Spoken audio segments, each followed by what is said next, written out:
Hello, everybody. I'm Kathleen Sherman, quantum shamanic, medical intuitive, Reiki Master, and Akashic Channel. And I'm so excited to bring on Dani Muench. She's my sister-in-law, and she's an amazing intuitive. And this is for my podcast. You're not crazy. You're simply divine. And Dani is talked about in my book. I talk about Dani, and that's what I'm doing is I'm bringing on all my mentors and my amazing helpers in light on our team, and this, all my soul tribe, really, and family, literal and soul family. Dani was mentioned a lot in my book, and I wanted to bring her on. So welcome, Dani. Hello. Thank you for having me. You're welcome. So you are a Reiki master, an amazing Reiki master, and you are the reason that I even got started in this. Dani took Reiki classes and started and was practicing on me. And that's what helped me open up and realize I had an attachment, a spiritual negative attachment, and like all kinds of things, helping me to learn about this. And then she said, hey, you should do this too. And I'm like, I can't do that. And she's like, oh yeah, you can. Everybody has that ability. And I was like, cool. So you got me into it. You helped me start on my journey. You've helped me clear. You helped me as a teacher to help me figure out how to do things, and countless times of conversations on the phone to help me on my path. So I want to thank you from the bottom of my heart for all that work that you have put in and invested in me. And this is my way of trying to give back to you a little bit to help you shine your light out in the world and talk about what you do. So you're a Reiki master. You are an amazing channel of light. You do so many different things. You're animal communicator, very good animal communicator, and especially with horses, and animal trainer. Can you tell everybody what else you do? A little bit of a lot of things, I would say. I also added a little bit of forensic mediumship lately, which is quite interesting. It's where you try to help to aid either police or investigators, or even just families for missing people. Also missing animals. I mean, there's, when there's a kitty or a dog missing, I've had those before too. There's always maybe a little bit of input we can give them, or a little bit of clarification of things. So that's been very interesting. I do card reads. I do a little bit of everything there, and a lot of the animal communication, Reiki on the animals, Reiki for people. So all of the above there, and I love it. And thank you too, Kathy. This is the journey to start this, and your book really puts it in big perspective here, because it is everybody has the capability of doing this. Everybody has a gift. Everybody has that opening, but sometimes we just don't touch it. We just don't want to go into it because we don't know what it is. And we don't know where to go and where to ask for. So having, like one of you, like this, like your book is just fantastic to have. I think the first 2 or 3 chapters, I was in tears the whole time, because I could relate really much to everything. People will tell you along your journey, like, you have this gift, you can do this, you should be doing that, and you're like, okay, that's wonderful, but what do I do? What does this all mean? Or things that are happening around you, so this is a wonderful start, and this is great for people. They do think they are alone, because we're not. There's many people out there that feel and understand the same, and can relate to that for sure. Sure. Sorry, I think hear me? Oh, now can you hear me? Okay. Yep. I was switching around because I was hearing some static, but oh, now it seems to be gone. Good. Yay. So thank you. And yeah, that was the purpose of the book. And Spirit told me all of a sudden, they were like, boom. And I was told by numerous people, you're supposed to be writing a book. And then all of a sudden it's like, now write a book. And I'm like, holy crap. Okay. And so, yeah. And so the story is, and you are definitely in it. And I talk about Callie and I talk about Bonnie, which are also, I would consider mentors. And I would consider definitely a mentor for me and helper. And so you found a spiritual attachment on me. And that was what, the 3rd time that you did Reiki, and you were just practicing, you were just beginning. And I Right. wanted to talk about that a little bit. You saw a negative attachment that went into my crown. I don't know if you remember it. And you said it went into your crown. You could see it go into my head. It was at a location I was working at. And I talk about the whole thing in my book. But, and then you taught me how to ground and how to do some clearing on my energy. And then we went forward, and you were just brand new, just started into it. And I wanted to talk about that because, a lot of people, like I didn't even know, I don't think either one of us knew that there were people that would clear that for you. Right. Yet, Right. because you were just starting on your journey. I really didn't know much of anything. But Right. I know that when I ended up, you taught me how to ground and clear, and you gave me the power to stand in my own energy. And then I just got really pissed one day about a couple weeks later, and I just went, blah, whatever this is, I don't like it. And I went, blah, and I literally set the intention that I got rid of it, and I did. And so the universe kind of threw me to the wolves, because the universe did. I would say threw me to the wolves a little bit. And sometimes we have to do that, because sometimes we can't have somebody help us with specific things. Sometimes it has to be something we do on our own, and we have to learn on our own. And Dani is amazing intuitive. And holy crap, you were just beginning. You were just beginning. What were you at? Maybe Reiki 1 and 2 level? Yeah, I think it was 2 somewhere in between. I mean, you were definitely one of my first guinea pigs there, you know, who let me work with, and Sierra, your daughter. So that was pretty amazing to have family being open for it. And yes, it was very at the beginning. And I tell you, there were moments where I thought, oh no, I'm not doing this. This is, I don't want to see this. I don't know what to do with it. And, you know, universe, you can thank it, because it put the people and the situations in your path or on your journey. They're meant to be with you. You know, like when we met, you know, Kelly and Denise, you know, for me, those were the next, you know, or Crystal. I mean, those were definitely the ones, they held me above water, because I had no idea what I was doing. You know, and then coming into a situation, if we want to, you know, use my house for this matter, in that time where I started, we bought this new house, and it was terrible. I mean, it was just negatively infested. Let's say it that way. And I had no idea, what do I do? I knew there was something I needed to get rid of, because it was affecting my family, like physically. And so, and it got scary. So we got the team together. You know, we got, everybody brought a piece of whatever they brought in, their light, their prayers, you know, to excuse me, to remove things, to close portals. I had no clue. No clue. I mean, I could just stand there and watch it, and was just praying, okay, let's get it done and over with, because it was a living nightmare. And I will be always thankful for everyone who was here to do this. And you know, this is, yes, I mean, some days there were spirits there would fly through here and whatnot. People would teach me to go through this and how you can do this by yourself, but sometimes it takes a village, you know, absolutely. And universe will provide for that. And I'm, as much as I was scared at the beginning in this situation in the house, because it is your house, you live here, you have your children here, but it was also a very good teaching experience, a learning experience, so I could learn from that to say, you know what, this is what we did here, and I can help other people do this the same way.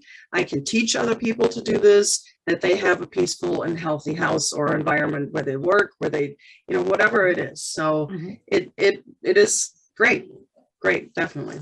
Yeah. And I was there that day. I didn't know what I was doing. I just kind of came and held space, but I actually did. I remember Callie was worked, and we went into the crawl space, and I didn't know what I was doing. I was just holding space at the time. I was really new at it. I don't know if I even took the Reiki class yet.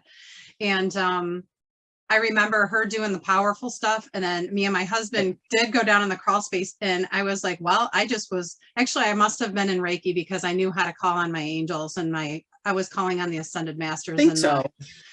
God, you know, Mother, Father, God, all of it. And the archangels. I remember working with the archangels. So I must have, and my husband was working more shamanically with his spirit helpers, and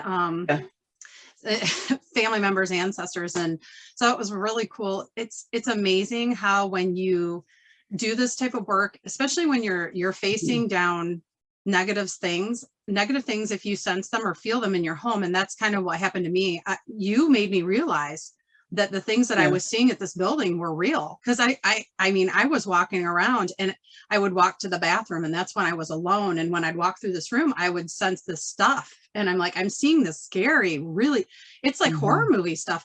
And I'm walking through and I'm going, holy crap, does nobody else see this? How can nobody else see this? But you, thank God, because I thought, well, they're going to have to throw me in the loony bin because I don't get this. You know, I don't understand why. This really made me feel crazy.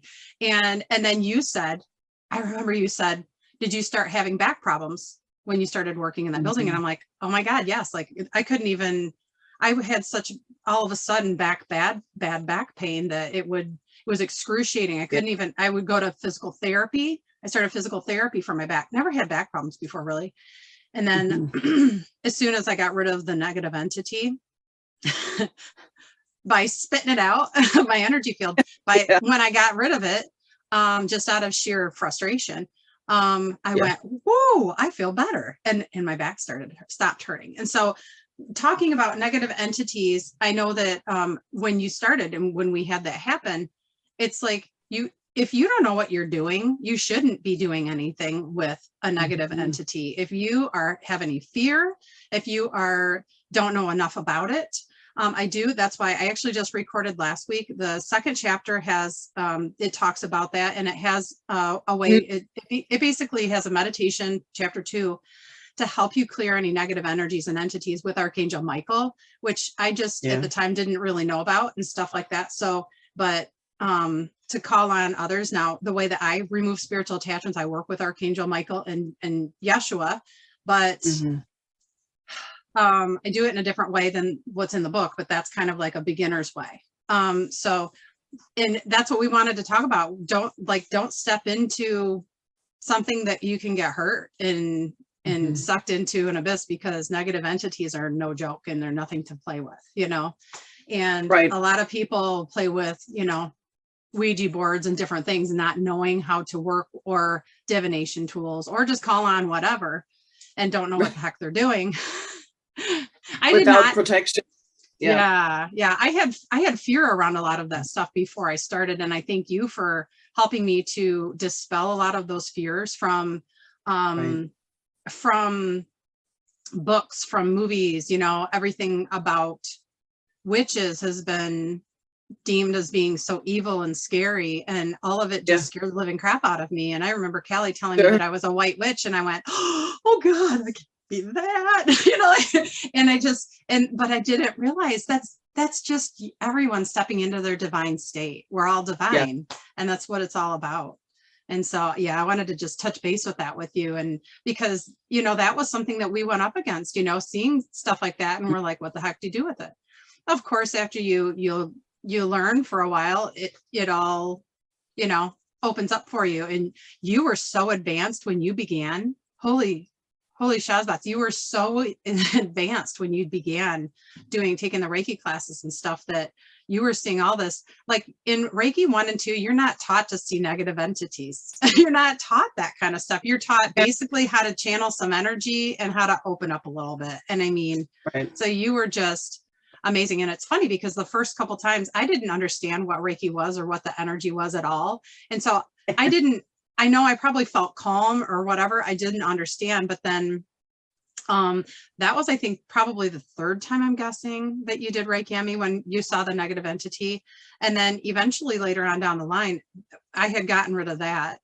And then you did a remote session in on me, and I was in the car and you were practicing. It was when you were practicing. It was one of your first remote sessions. And oh my God, I had an injury where I got hit in the head and hit in the face with a softball. And I mean, it splattered my face open, shattered my face, broke my bones, you know, had to have reconstructive surgery. And so I constantly had that pain in my head. And when Dani remoted it on me, she just pulled that energy out like in 2 seconds. And I mean, I'm talking, I had a form of shingles that had gone into my nervous system on the right side of my face and in my jaw. And there's my ringer. And she just went, took it out and like 2 seconds. And I went, this is real. Oh my God, I feel amazing. Oh my God. And when she did that, I remember I was driving and I was like, oh my God, I feel like I'm on top of the world. I feel like I'm just floating in air, on air, and I don't hurt anymore. Dani, you took all my pain away. It was just absolutely amazing. And I remember just thinking, holy shit, this is real. Oh my God. So that was the time when I probably felt peaceful and calm, but that one was the one where you just stepped in and you just went bam. And like you knocked out anything that was of pain in my body. And I'm talking, that was chronic pain. I was ready to be, I went to a doctor and he said, yeah, it was bad. And I remember you could feel it, couldn't you? Mm-hmm. Yep. And you said you wanted to throw up, and I just felt the feeling like, so we'll take that away again. But just if anybody doesn't understand that, when you're doing energy work, we're all empathic, and we can usually, that's how we work, is we feel other people's pain and suffering and all kinds of physical pain, emotional pain. And Dani could feel a lot of that was probably emotional down below, and that's everything is, but she could feel that pain. And she said, wow, that was really bad. And I'm like, yeah, it was really bad. And I'm like, oh my God. And I was on a high, because I was like, I'd never felt like that before. So I felt so amazing. And so I just wanted to talk about that, how you can go from feeling miserable and horrible pain. And Dani, you turned me on. It's like you turned my switch on. You turned my light switch back on, because I did not know that any of this stuff existed before you. Right. So and I think it's for everybody a little aha moment at some point, where you really, for me too, like many years ago, I was, in teenage stage or whatever, where I thought, or I felt like a special connection with the animals, and that kind of got me a little bit started. And yes, you always have one horse or friend or whatever you're closer connected to than the others, but it was just a different kind of thing. And whatever animal it was dogs and it was cats, and it didn't really matter. And it just, if I would have said something to my friends, they would have been like, yeah, no, that's not, that's not really a thing. And then talking about spirits, because that was the next thing to say, okay, here I am. I'm seeing things, I'm hearing things,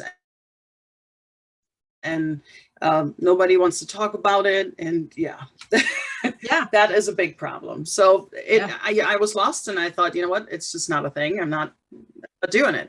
And later on, years and years and years after, there were situations where I'm like, there is something to it. This is real. And then finally, your mom got me hooked to all of this, got me introduced to Choices Unlimited and Richland, where I did all my Reiki classes.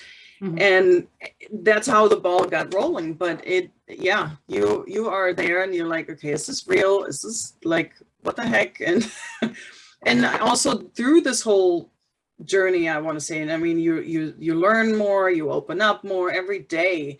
But it was really interesting how step by step I could make my own rules.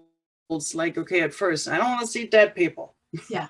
I said that I want nothing to do with that. And then later on, it's like, okay, now I'm comfortable in what I'm doing, so I'm going to go the next step. And they, universe, as I was ready. Sometimes they're like, no, you are ready, you just don't want to see it. And here you go. Yeah. But it is a fascinating journey. Really, really thankful that I met the people I met, that I got more and more open to it, and be able to teach it to others, because it is a wonderful gift, to give somebody a peaceful place to be in, or to give them the protection and the grounding that they don't think they're going to go crazy, or to tell them, hey, it's okay to how you feel, because you're an empath, and this is just how it is. Let's learn how to protect. Let's learn how to deal with this. I didn't have much of that at the beginning as well. And, step by step later on, you have more, but that is, it's fascinating and it's wonderful, but it can be tough as well. It's not just roses and unicorns, Yeah. So, but still, I wouldn't change it for the world. So definitely. And you definitely had people step in for you. And And that it is true when you're ready and you say, I need a teacher, please send me one. Your guides and angels, they do. And you had yours, I had mine, you're one of them, and I'm so thankful for you for going through that. And I sensed things as a kid, but didn't understand it. And I didn't realize, before I realized that this stuff was real, I was almost 40, I was almost 40 years old. And I was like, holy crap, all that stuff I sensed when I was a kid, I just went, that can't be real. And I remember people telling me that's not real. It can't be real. It's just make believe, it's just your imagination. Right. Bull. It wasn't my imagination, but they didn't know, and that's okay. That's okay. It's like, they didn't know. And there are things that we could do that were quite amazing. And so that it's really important to teach the kids, not to shut themselves down. Yes. And I got, my little one, oh boy. We're having conversations sometimes where I have to remind myself, wow, you're only 5 years old and you're already telling me about, like, I don't know. I mean, I don't need to go into details with all of it, but it is pretty impressive. And it makes me really excited or proud, that she wants to know it. And that even Scarlett, my older one, she does too, but she has, more human issues lately, so it's been a little on the back burner, but it is great, and I'm thankful that I can teach them that. And from my mom, after my dad passed away, I was quite little. I was like 8 years old, so there were things, now she tells me what was going on, that he would switch around the mirror in the car, or that she could smell him, and those things are real. I mean, it is real. And she was scared, she was absolutely scared, didn't know what to do, didn't know who to ask, didn't know where to go. And I mean, she definitely, is seeing things as well, or feeling things. And so that now that we can talk about it, I think that was given her finally, even in the older stages now, given her some peace of her mind, and like, okay, I was not crazy. I did feel that, I did see that. And she just blocked it out, and because of the fear. And it's too bad, because it shouldn't cause you fear. For me, it was the funniest thing. I saw Crystal for the very first time, and she asked me, like, do you feel watched? I'm like, yeah, I do. Like, especially in the shower, ha ha ha, creepy people in the shower, watching you. And she said, oh my gosh, those are your guides, and they're apologizing because they just want to make themselves known. They want you to understand that they're here, and that, they're taking care of you and all this kind of stuff. And I'm like, guides, really? Are you kidding me? But, that was the first step into all of this. And I'm like, okay, so they're not creepy. So let's see how so my shower became my sanctuary with, like meditation moments, and just kind of asking the universe, or asking my guides for questions and stuff. And it worked. Here there were answers. And then, I could take it outside of the bathroom, but little tiny steps, and you have to try it. I think the only good advice we all can give everybody is, don't be scared of it, have respect, but don't have the fear, and know how to protect yourself, and you're going to be fine. So there. And don't taunt negative things. I see people, and you never did that, but I see some people, I don't know, that just came up, so I said it. But in some people, they, with you saying, don't respect them. Spirits are people, they're humans, and they could be mean and nasty, but they can also be loving. And it depends on if they're on one side of the veil or the other, and they just need some help sometimes. Well, and that's sometimes why they're popping in. Yeah, they're lost. I mean, anything, absolutely. Helping is the thing. Look, when when you do a session, if it's the energy work itself, or just a read, or anything like that, what do? We're giving messages. They're going to heal. We're going to give, puzzle pieces. They make the situation a little bit clearer for someone, or actually being able to take a physical pain away from someone. That is phenomenal. I mean, to be able to do that, to give somebody a piece of their mind, and is a very, very amazing gift. So Mhm. everybody out there, let's do this. Yes, yes. Thank you so much, Dani, for coming on, and tell people how they can find you and everything that you offer. Yeah. Well, like I said at the beginning, is I do Reiki, I do intuitive card reads, I do the animal communication, I do in person or long distance as well. If they're from a different state or country, easiest is to find me either on Facebook too, with just my name, Daniela Muench, or my phone numbers is probably the easiest to message, to text or to call, I would say. So that's 269-369-1133. Okay, awesome. Thank you so much for coming on. I love you. Yeah. And this has been so much fun to come on, bring you on, and bring all the people to life that I talk about in my book. And Yes, you know, if you're looking for mentors, I think all of us do some mentoring. Dani does a lot of readings and healings and working with animals, and I'd recommend her any day of the week. So thank you so much. Love you. And we'll be back on next week. I don't know. Actually, I don't know who I'm bringing on next week. So we'll see. It's always a surprise. I fly by the seat of my pants and what spirit tells me. So love you all. Thank you so much, Dani, for coming on. And you guys all have a blessed day. thank you. Bye-bye. You're welcome. Bye-bye.